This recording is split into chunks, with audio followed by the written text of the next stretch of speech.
Bonsoir à tous et bienvenue dans ce nouveau numéro de votre magazine Tac au Tac. L'actualité reste dominée par cet accord de paix signé récemment à Washington entre la RDC et le Rwanda. On en parle ce soir. J'ai invité pour vous le professeur Bilolo avec qui nous allons passer en revue l'actualité de l'heure. Prof, bonsoir. Bienvenue dans Tac au Tac Magazine. Comment allez-vous? Oui, bonsoir, ça va. En forme, ça fait très longtemps, hein? Oui, je m'étais un peu déplacé. Ah, d'accord. Alors, 30 ans de guerre, un accord, est-ce un bon accord? Comment mettre en œuvre cet accord, professeur? J'aimerais quand même avoir votre réaction. D'une manière générale, comment avez-vous trouvé cet accord de paix signé le 27 juin à Washington entre la RDC et le Rwanda? Est-ce que cet accord est favorable pour la RDC? Enfin, je n'ai pas vraiment trouvé ce que je pourrais appeler un accord. Il y a quelques principes, quelques lignes directrices donc, de la convivialité dans le futur entre le Rwanda et le Congo.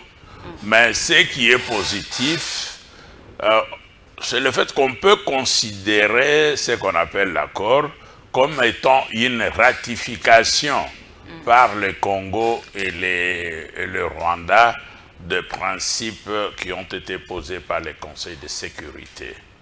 Donc, respect mutuel donc, de la souveraineté, de l'intégrité territoriale, de l'unité nationale, donc puis de non-agression de voisins et tout ça. Donc, la reconnaissance de ces exigences du Conseil de sécurité par ces deux pays, c'est ça qu'on peut considérer comme positif. L'impact sera positif selon vous? Oui, l'impact sera positif d'un côté pour le Congo. Tout dépendra, et on sait déjà qu'il y a Kagame qui n'est pas vraiment d'accord. Les Congo devraient en profiter pour pouvoir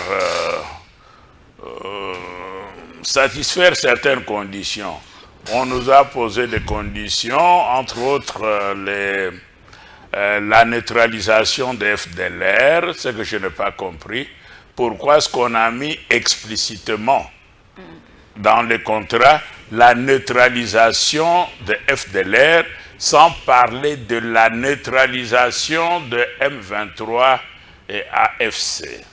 Donc on devrait utiliser la neutralisation pour les deux catégories, mais on ne l'a pas fait, donc c'est un peu pas normal. Les M23 AFC, c'est Dewa qui s'en occupe. Vous avez vu, il y a maintenant comment cette négociation entre le gouvernement congolais et le rebelle M23 AFC à Doha. Oui, mais le but ne peut pas, le but, si on considérait, ou on considère, avec Washington, on considère les FDLR comme étant des rebelles qui vont semer les désordres au Rwanda.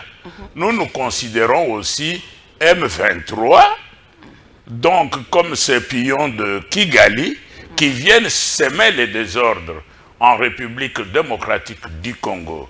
La solution, c'est la neutralisation de M23 AFC et la neutralisation de FDLR. Et pour ces deux, je propose, en ce qui concerne FDLR, parce que nous ne les connaissons pas, le Congo ne peut pas identifier les FDLR. Le Congo ne peut pas identifier, mais le Congo a signé. Le Congo si le Congo a signé, c'est que le Congo a accepté qu'il y a réellement les FDLR dans les... Oui, parce que nous avons déjà signé, c'est pour cela que nous ajoutons maintenant comment nous allons le faire. Nous demandons au gouvernement, pas au gouvernement, même au peuple. Donc, le Congo doit se débarrasser de la totalité des Rwandais qui sont entrés au Congo après 1990. Donc, à partir de 1990, parce que nous ne pouvons pas les distinguer, il faut les rapatrier d'abord au Rwanda. Tous les Rwandais?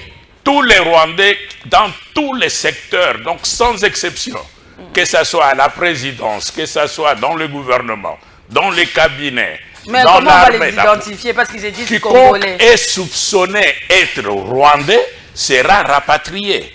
Au Rwanda de nous donner de preuves que cet homme-là n'est pas rwandais, qu'il est congolais. Ah. C'est ceux qui ont exigé ça, que nous le fassions. Nous sommes prêts à le faire, donc nous proposons, on doit rapatrier, mais tout le monde, donc tout sujet après 1990, quitte d'abord le territoire congolais, et de l'extérieur, on va essayer de trouver une solution. Quand le Rwanda lui-même aura distingué les bons et les mauvais, comme ça, il peut nous proposer quelques bons à reprendre. Mais comment dire alors que cet accord est favorable à la RDC, comme vous avez dit que l'impact était positif s'il y a un couac? Et les couacs, c'est justement les débats qui est né là au sujet de FDLR. Oui, mais c'est pour ça que je dis. La neutralisation de FDLR. Cet accord nous donne maintenant le pouvoir. Nous voulons satisfaire cette exigence de Kagame. Et pour l'exiger, tous les Rwandais doivent quitter d'abord le territoire congolais. Rentrer au Rwanda, et ce n'est qu'après que le Rwanda lui-même, et ses ambassades, et ainsi de suite, que le Rwanda fera la liste des Rwandais qui méritent d'être au Congo. Bien. Juste après la signature de cet accord, vous avez suivi la sortie médiatique de Kagame, comme s'il était en train de menacer, de narguer le Congolais. Et puis ces derniers rapports des Nations Unies qui dit que le M23 est aux ordres de Kigali. Oui, nous savons que ce sont des pantins de Kigali. Oui, que Kigali a des ambitions bien au-delà. Moi, je n'ai bien au-delà de cet accord. Personnellement, je n'ai pas peur de ces petits pays. On a trop blagué ici au Congo. Mais vous dites que c'est un petit pays qui nous jouons un grand pays qui est la RDC. Nous sommes en train de jouer les missionnaires ici. Je vous ai dit, nous ne sommes pas au service de l'Église. Et notre président n'est pas prêtre. Nous n'avons pas élu un prêtre. Nous ne voulons pas avoir un pasteur à la tête d'un pays. Nous voulons quelqu'un, un Fachi qui se met debout, qui tape sur la table. Le Fachi qui a dit si on jette une histoire, il riposte. Nous voulons ce président-là, ces petits pays-là. Si on donne l'ordre, nous marchons sur ces petits pays. Qu'on ne vous trompe pas, nous avons des soldats, des jeunes, pas des jeunes, ils sont jeunes de tout âge, de différentes générations, formés dans nos écoles militaires, à l'EFO, à ceci. Ces gens sont capables de marcher sur Kigali, de saisir Kagame et de les ramener ici au Congo. Que Kagame n'importune pas les Congolais. Les pasteurs vous ont habitué à croire que vous pouvez marcher sur les Congolais. Ou votre frère Kanambe que vous aviez placé là-bas vous a habitué. Nous sommes des méchants et nous pouvons l'être. Et s'il en faut tenter un peu de faire quelque chose, le Congo est prêt, vous avez signé l'accord, vous devez le respecter, vos groupes doivent quitter le territoire congolais, on en a marre, on dit à la jeunesse congolaise, prépare-toi pour la riposte. Donc, si je peux comprendre, nous devons réorganiser notre armée quand même pour se défendre. En tout cas, moi je vois les va-nu-pieds dans les rues de Goma et de Bukavu. Non. Il y a eu peut-être trahison. Mais à partir du moment où l'on va se débarrasser de tous les... Il y a même des généraux qui ont déserté, non? Oui, après la chute de Goma et Bukavu. Oui, ça c'est vrai, il fallait faire passer aux armes, mais vous discutez avec eux.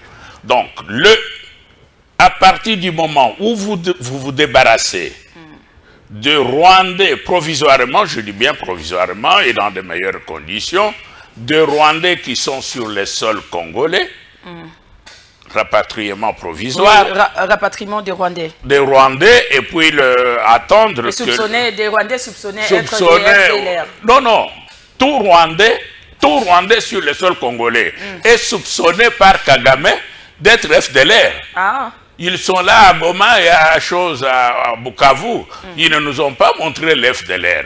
Mais ils prétendent qu'il y a des FDLR. C'est-à-dire, ils nous disent de chasser tous les Rwandais depuis Mwanda jusqu'à Ituri, de les renvoyer d'abord au Rwanda, que le Rwanda puisse traiter ses problèmes.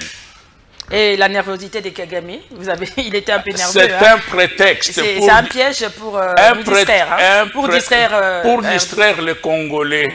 Je vous ai dit qu'on a posé des conditions. Pourquoi on veut que l'M23 soit réintégré dans l'armée? Pourquoi même prononcer les termes l'armée et la police nationale explicitement dans ce rapport, dans cet accord?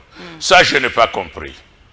Ces gens-là peuvent être réintégrés dans la société comme agriculteurs ou les métiers qu'ils avaient avant, mais ils ne peuvent pas être réintégrés dans l'armée. Et ça, on peut, je dis, si quelqu'un veut le faire, qu'on réintègre d'abord les FDLR dans l'armée, la police et la sécurité rwandaise. Le Rwanda doit accepter la réintégration. Mais lors de la signature, mais pourquoi est-ce que nos autorités n'ont pas pu venir à cette complication du Rwanda? Hein? Parce que le Rwanda est en train de s'imposer, dire que non, il faut d'abord se débarrasser des FDLR, neutraliser. Pourquoi nos autorités... Non, non, le Rwanda n'a rien à nous imposer. On a demandé au Rwanda les désengagements. Les désengagements. Ou lever des mesures militaires. Comme ça, on a fait un trait des engagements. Pourquoi non? Le Rwanda doit quitter, l'armée rwandaise doit quitter sans condition le territoire congolais. Si l'armée rwandaise ne le fait pas, nous allons nous battre avec l'armée rwandaise. On a fait endormir les Congolais. Nos soldats sont à même, nos généraux, je ne veux pas les citer, ils sont prêts à marcher jusqu'à Kigali. 65 après l'indépendance, nous n'avons toujours pas eu une armée forte. Kagame nous a importunés, nous a beaucoup importunés. Il a humilié cette nation et la nation en a marre. Nous voulons que l'armée congolaise, si Kagame... Et si Kagame a humilié cette nation, c'est qui le responsable? Non, on n'a pas besoin de chercher de responsables. Les stratégies sont différentes, mais nous voulons marcher sur Kigali. Si Kigali ne respecte pas cet accord, l'armée congolaise marchera sur Kigali. Nous allons nous battre, ces petits pays-là. Nous allons broyer. Cet homme, il a essayé de nous intimider, je ne sais pas qu'est-ce qu'il avait pris on dit pour pouvoir toujours nous intimider. Les Congolais sont très forts à réagir. Hein. Vous aimez réagir, les réactions, mais les actions. Hein. Nous sommes les forts. Actions nous sont sommes pas forts. agissantes. Cette nation, c'est une puissance militaire. Mais pourquoi on n'arrive toujours pas à infiltrer aussi le Rwanda? Parce qu'on dit toujours que non, le Rwanda nous a infiltrés. Il y a des Rwandais ici dans l'armée, partout. Ça, c'est la faute du peuple. La RDC n'arrive pas aussi à infiltrer le Rwanda. Ça, c'est la faute du peuple. Si vous savez que les Rwandais sont dans vos institutions, le peuple doit aller et les chasser. Vous savez, nous sommes en guerre. En guerre, quelqu'un ne peut pas... La population aussi a sa part de responsabilité. La population a sa part de responsabilité. Quand vous saluez les traîtres, vous les connaissez comme traîtres, et vous les saluez comme des Bakonzi, c'est votre faute. Vous devez demander, chaque Congolais doit demander à ces gens-là de partir. C'est pour cela que je dis, on les fait sans violence. Ces gens doivent quitter. Le Congo ne veut plus avoir les problèmes de FDLR et l'unique solution pour ne pas l'avoir... Cette question de FDLR fait couler beaucoup d'encre et des salives. Hein, c'est pourquoi... Il n'y en a plus, on sait qu'il n'y en a plus, mais comme Kagame utilise ça comme prétexte, nous allons aussi l'utiliser pour dire très bien... Mais est-ce que le FDLR constitue une menace pour le Rwanda? Les FDLR ne constituent pas... Même sur le sol congolais. Ces gens sont déjà âgés de 70 ans, 80 ans. Et combien de millions de Rwandais ont-ils tué dans les 30 dernières années? Et combien de millions de Congolais l'armée de Kagame a tué sur le sol congolais? Plus de 10 millions de morts. Trump parlait de 6 millions. Qui est les criminels? Les criminels, c'est Kagame et son armée, ce n'est pas le Congo.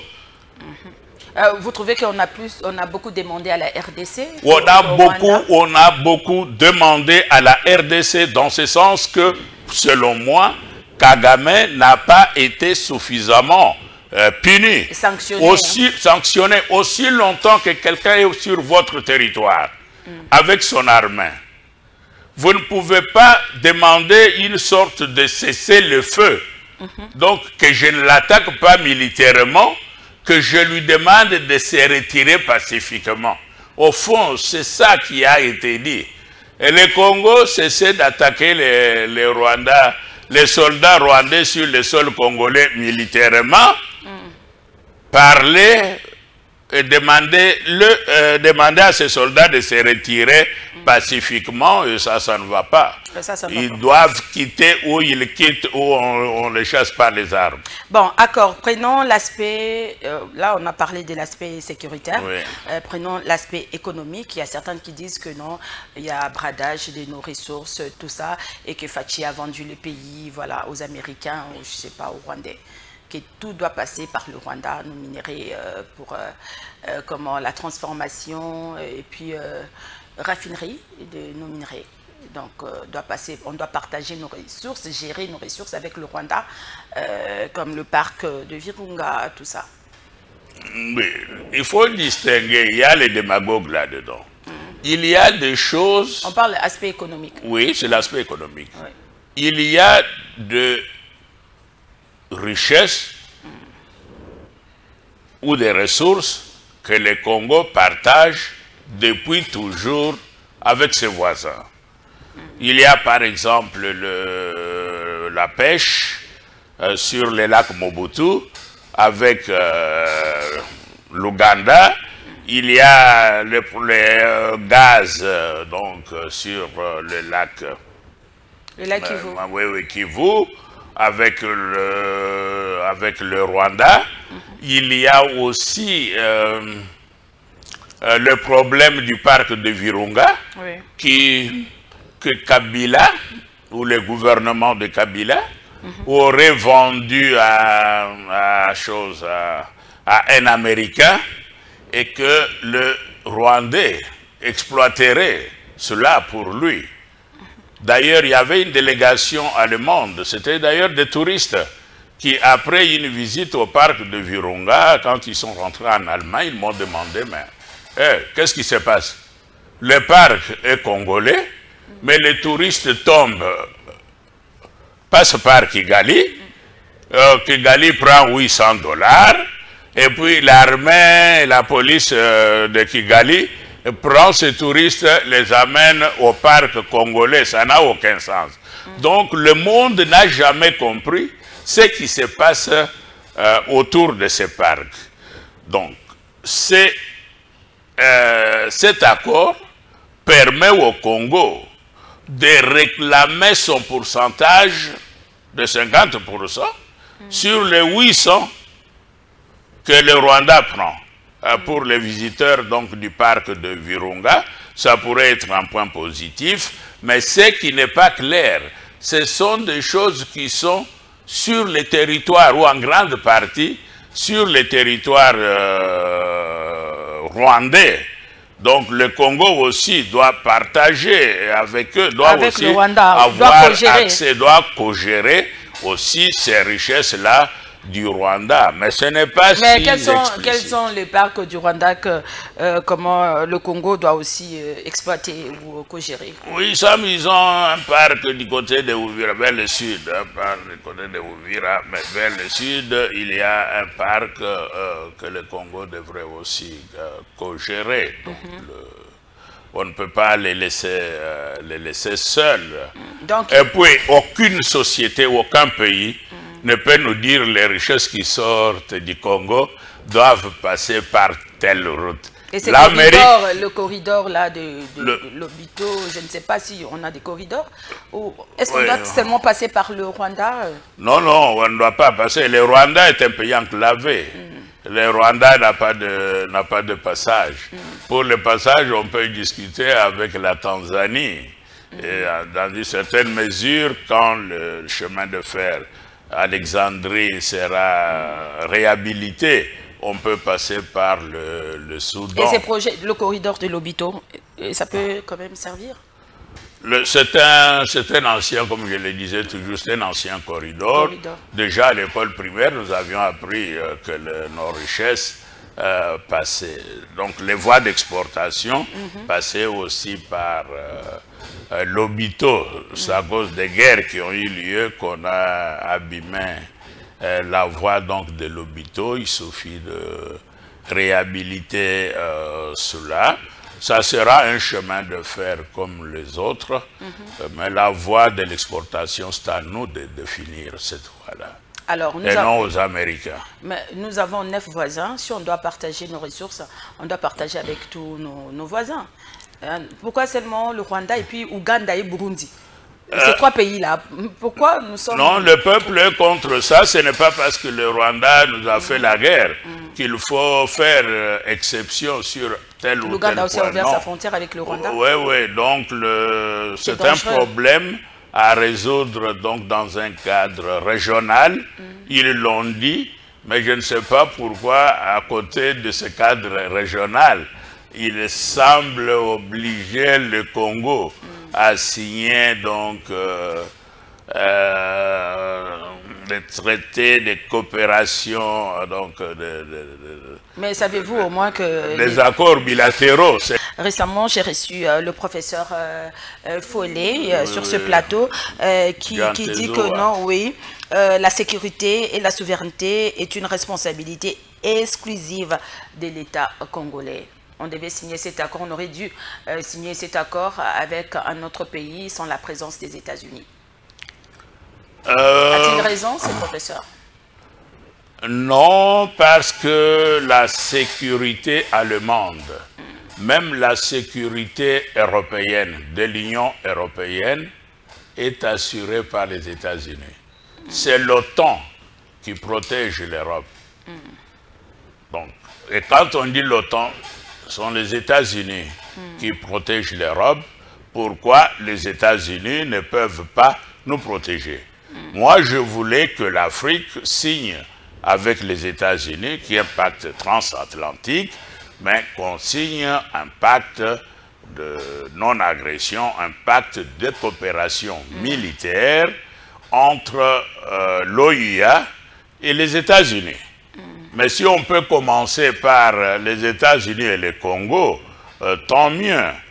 Mais je crois que la perspective que je prends là, ce n'est pas la perspective des autres. Le Congo doit demander par un acte explicite la coopération, donc la protection militaire des États-Unis. Si quelqu'un attaque le Congo, les États-Unis doivent entrer en guerre. C'est ça l'OTAN. Si vous attaquez la Belgique aujourd'hui, les avions de l'OTAN sont en l'air. Il y a un avion russe, il y a une semaine, qui avait survolé les territoires allemands, d'aller à la frontière. Cet avion a été accompagné par une flotte militaire de l'OTAN jusqu'à la sortie du territoire.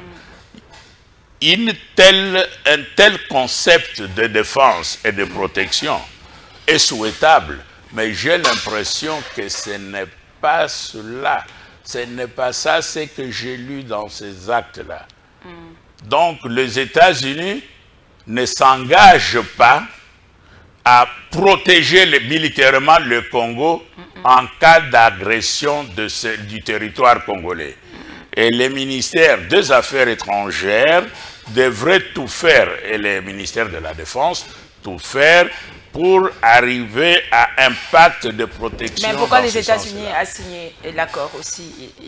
Il a signé en tant que témoin ou médiateur, tout ça, parce que ça dérange aussi la signature. C'est comme si les États-Unis aussi avaient ses intérêts. Donald Trump, quelque part... Oui, il y a un peu de bluff là-dedans. C'est pour cela que je disais, quand j'ai lu, je n'ai pas vu l'accord. Parce qu'on s'est mis d'accord sur ce que le Conseil de sécurité de l'ONU et les autres organisations, l'Union européenne et ainsi de suite, les autres pays, avaient déjà décidé.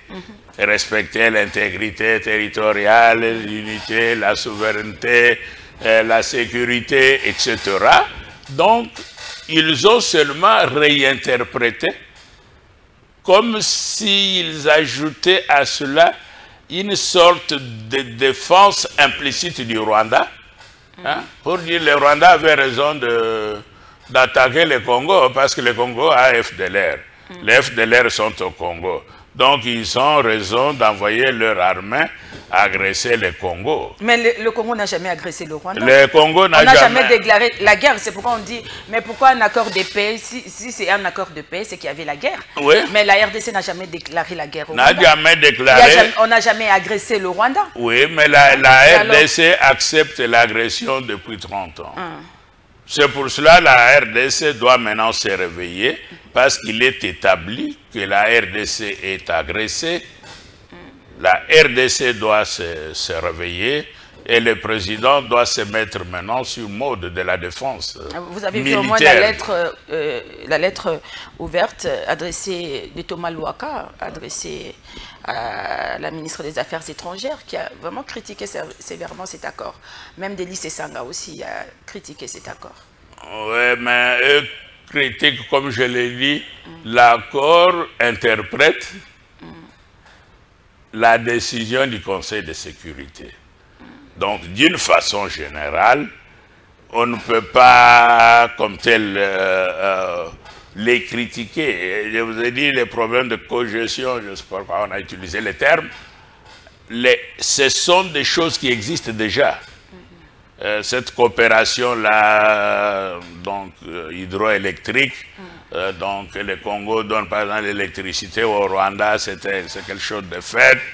Et puis le pacte de Virunga, ça ne vient pas de nous, c'est peut-être maintenant que le Congo va profiter de ce parc-là, parce que il faut toujours partir de la situation que Kabila a laissée. Donc il n'y a rien. Donc c'est maintenant que nous entrons sur ce marché-là. Et je crois aussi pour les minéraux, je vous ai dit une fois ici que le président Nguema de la Guinée équatoriale nous avait dit un jour, les Français les roulaient toujours.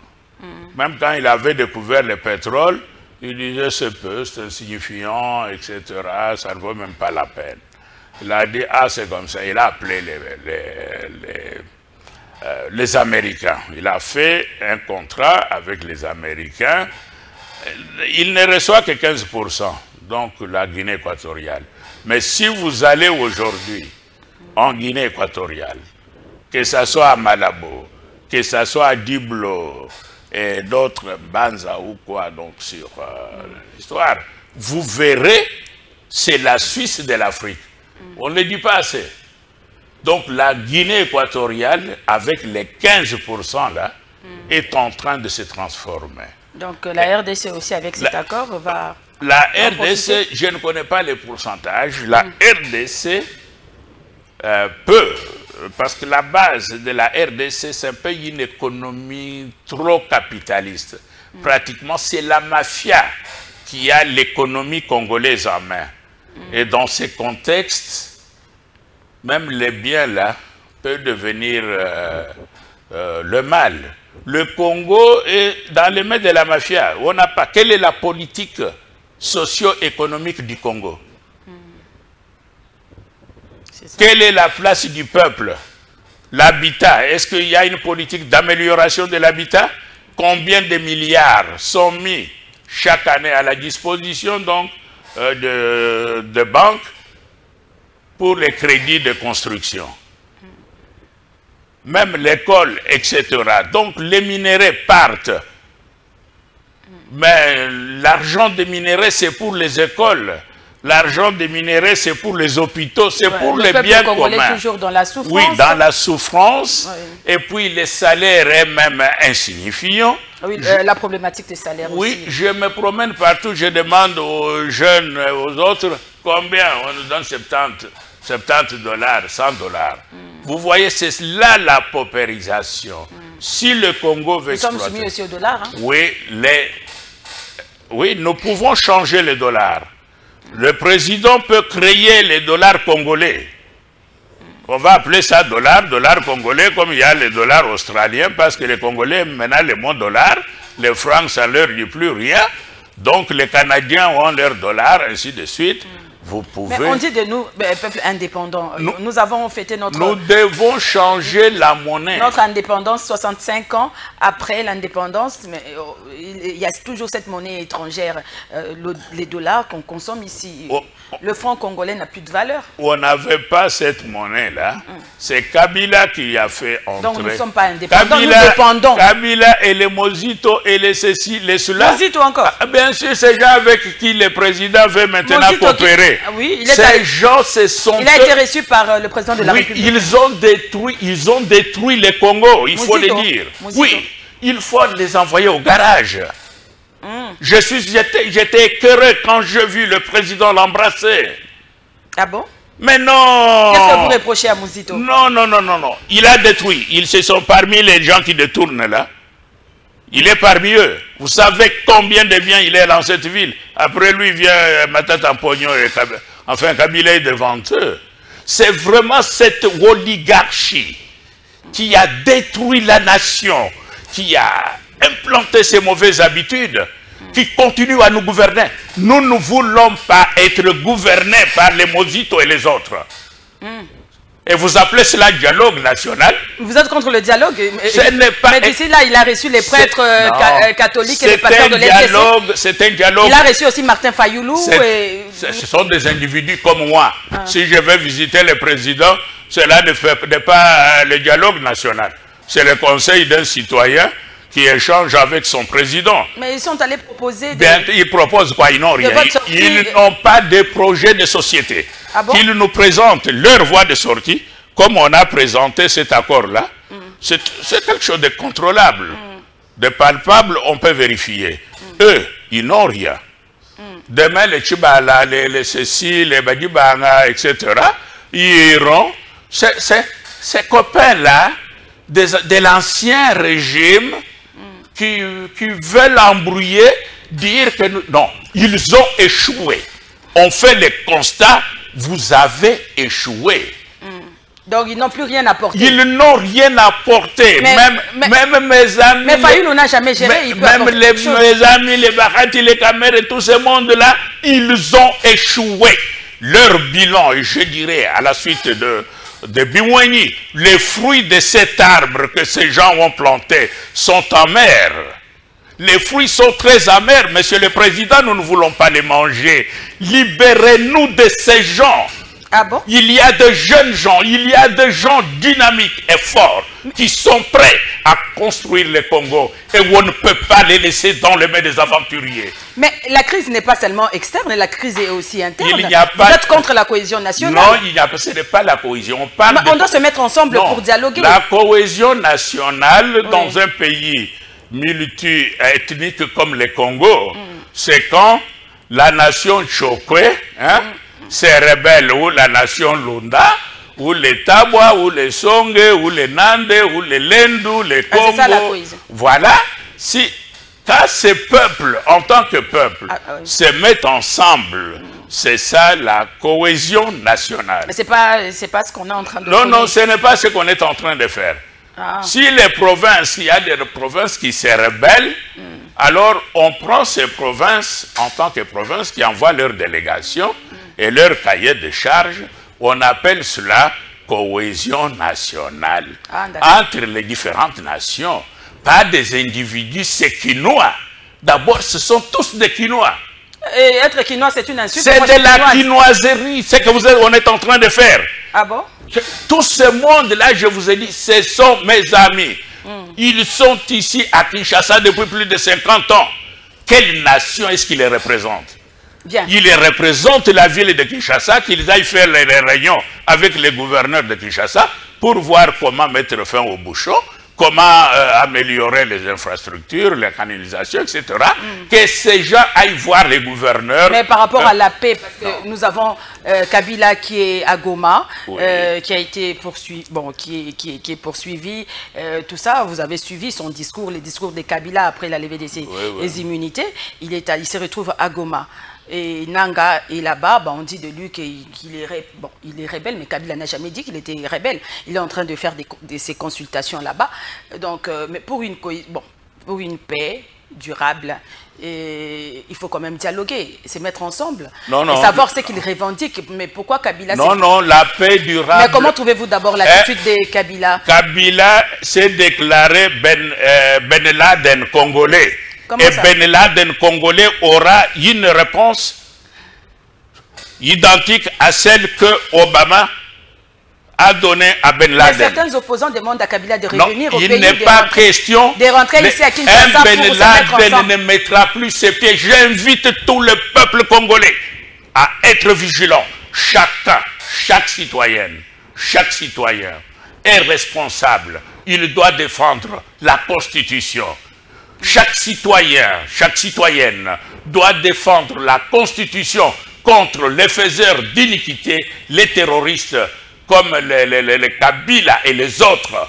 Si vous les voyez, la Constitution vous donne le devoir sacré de le neutraliser.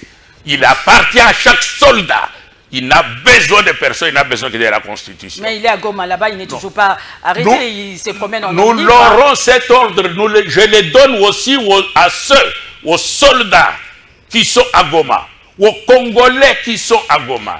La Constitution leur donne le devoir de défendre ce pays contre... Mais Goma, Bukavu, occupé, ce sont des zones occupées par le rebelle M23. Nous finirons par les libérer. Ah, d'accord. Alors, pour finir, cet accord, vous avez dit tout à l'heure que vous n'êtes pas d'accord par rapport à l'intégration des M23 dans l'armée congolaise. Est-ce que c'est les brassages et les mixages que le gouvernement a signé ou quoi? Parce que l'accord aussi concerne le Rwanda hein, et non le M23. Qu'est-ce qui va se passer selon vous?